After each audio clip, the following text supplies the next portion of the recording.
What's up, everybody? Straw Hats Are Cool. Back again with another tabletop gameplay video. Today we've got Magellan versus Rob Lucci. This was a really fun game between me and one of our regulars at Locals. Super cool guy.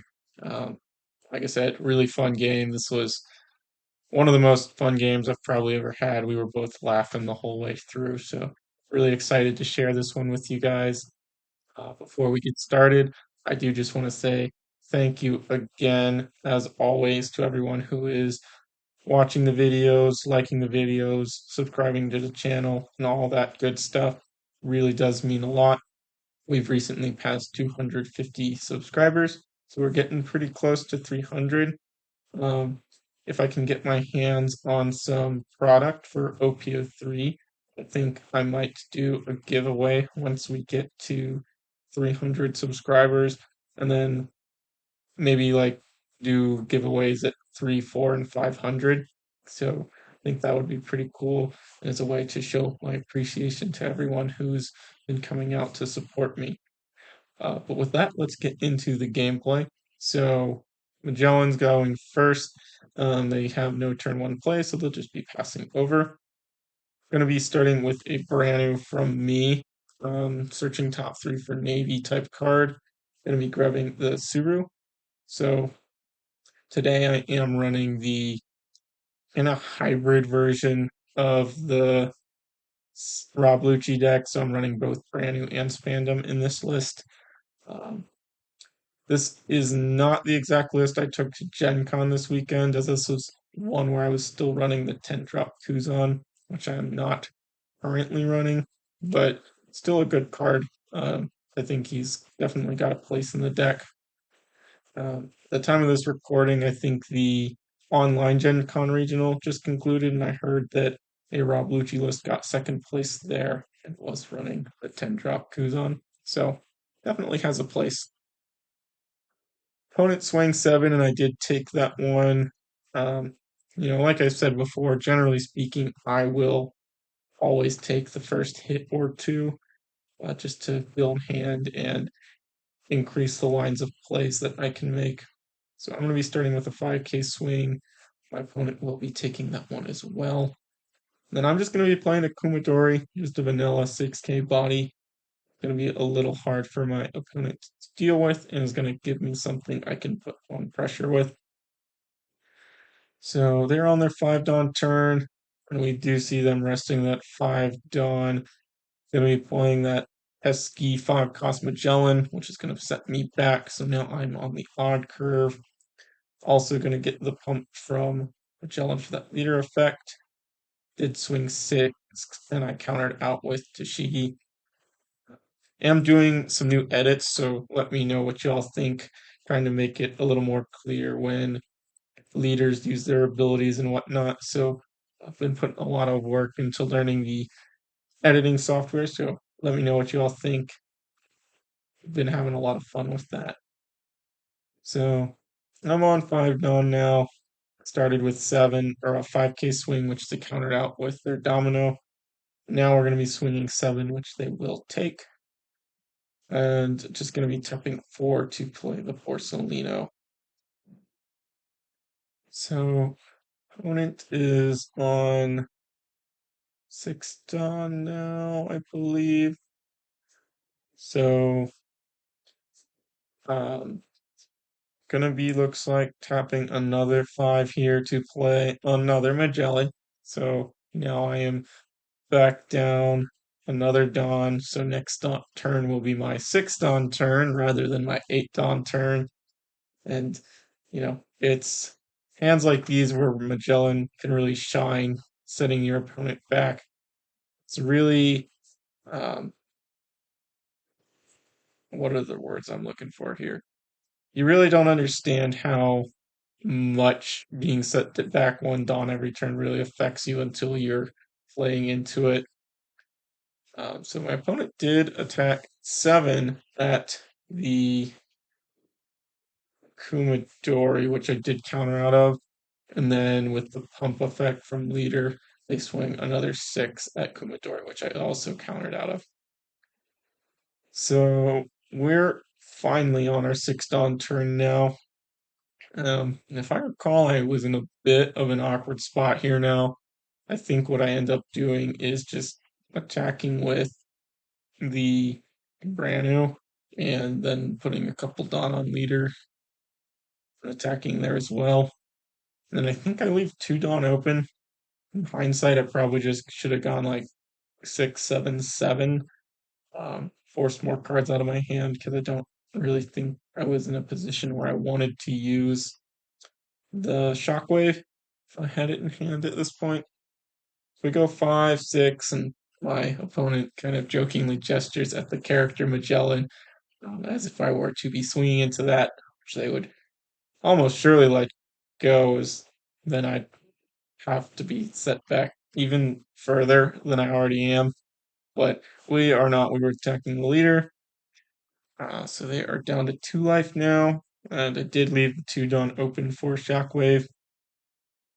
Still out 4 life, so I'm pretty healthy, but uh, haven't been able to develop my board the way I would like because I was set back by the Magellan effect twice. So looks like we are going to be seeing 1 Dawn on Hannibal going into the Branu. Just going to let that one go. He did his job. He searched a card and even got an attack in.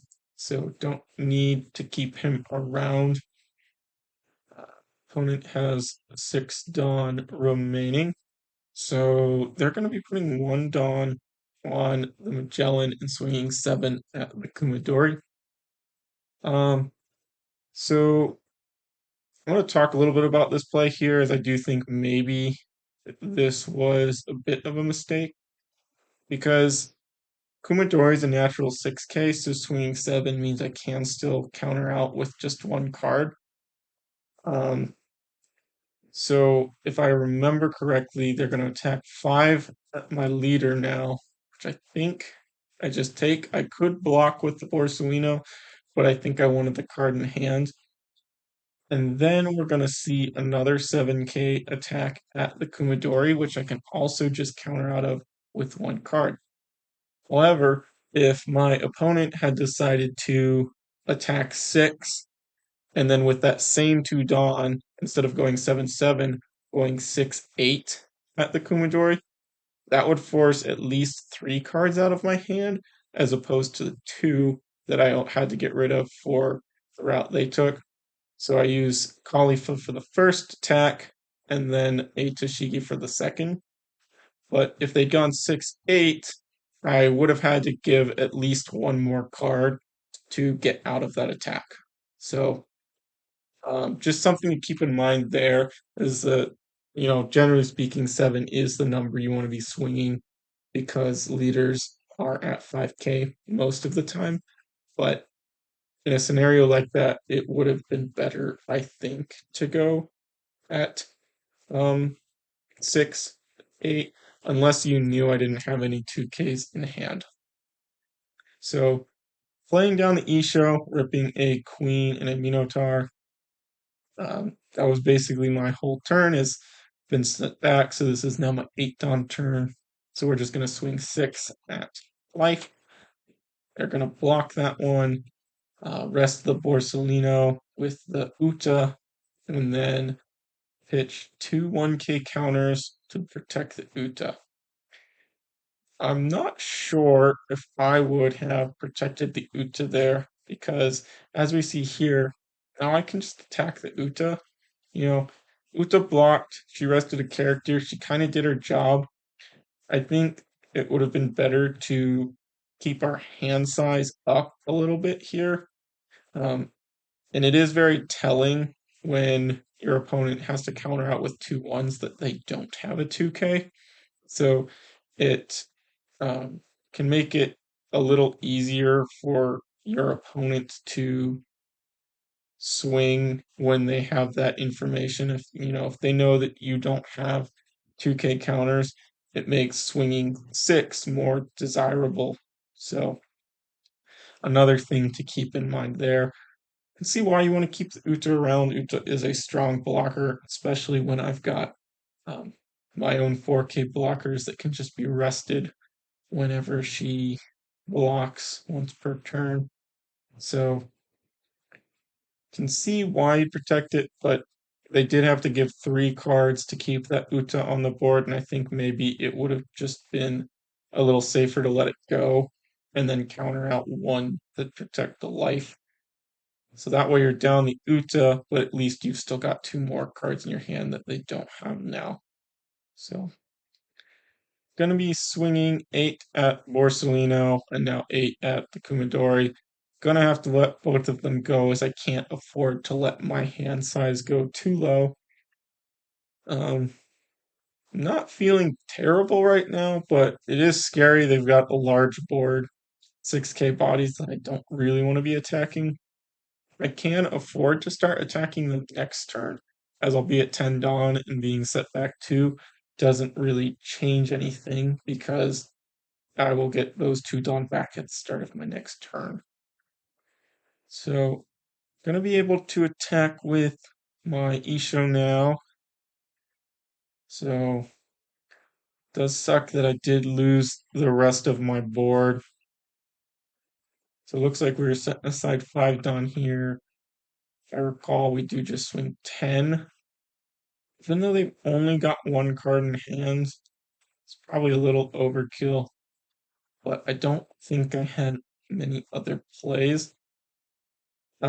We do know that that last card has to be the Hell's Judgment they searched on their second turn because they haven't played that yet, and they also left 2 Dawn open, so it's pretty telling of what's there. So we probably could have afforded to just swing 8 there.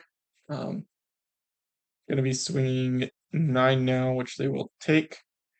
And then we're gonna play Fukuro and leave 2 Dawn up for that shockwave that is in our hand.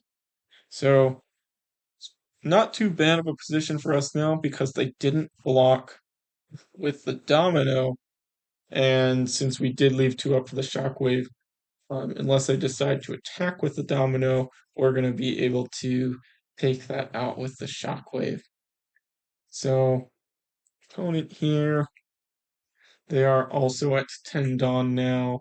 So, we're going to be swinging 8. I think maybe would have been a little better to swing 9, especially since I did leave the 2 Dawn open. We know there is the possibility of shockwave, and that is just perfect math for the shockwave, getting to counter out of the 8, going to 9.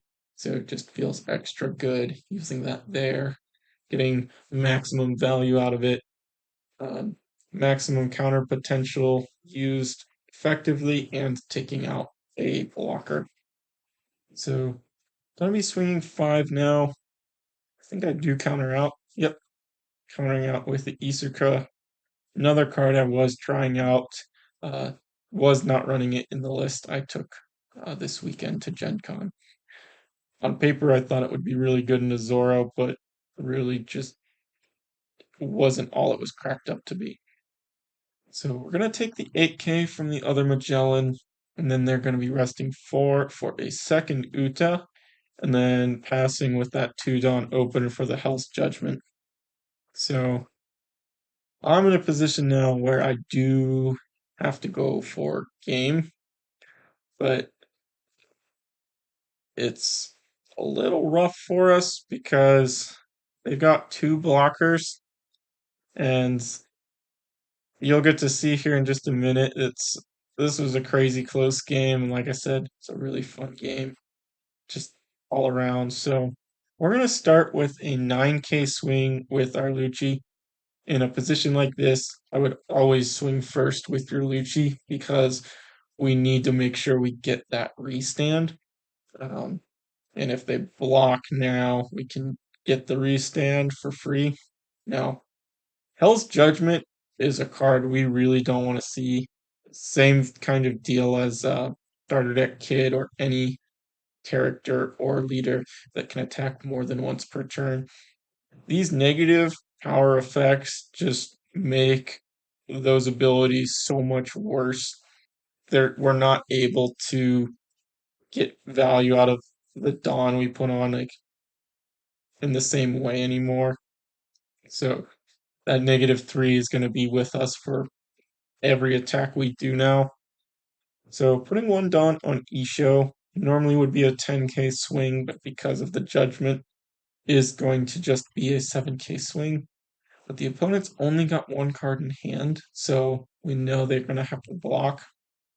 And what we do now is we play the Kaku to pop the Uta, and then trash 2 cards to restand our leader, and swing 6k to get the game. They did only have 1k encounter, so it was enough. However, looking back on this game, there was a route I could have taken that should have guaranteed the game.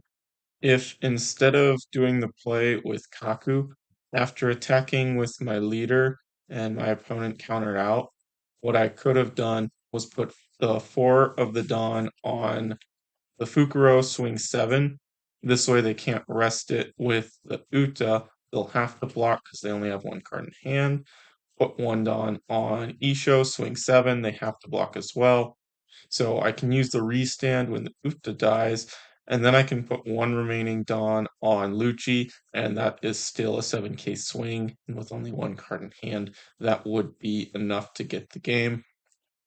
But that is all I've got for today. As always, if you enjoyed the video, please do consider liking the video and subscribing to the channel.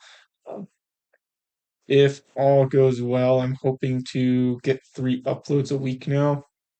And I think I'm going to try doing tabletop gameplay videos on Monday and Friday, and then sim videos with a deck profile on Wednesday. So I'm hoping this Wednesday I will be able to get a video out where um, I showcase the Lucci deck I took to Gen Con this weekend, and then play some games on the sim and go over just my general thought process while playing the deck.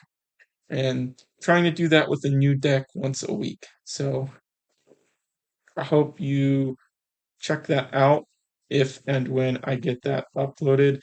Like I said, hoping to get it up this Wednesday, but we'll see how things go. With that, I thank you so much for watching, and I hope to see you in the next video. Peace.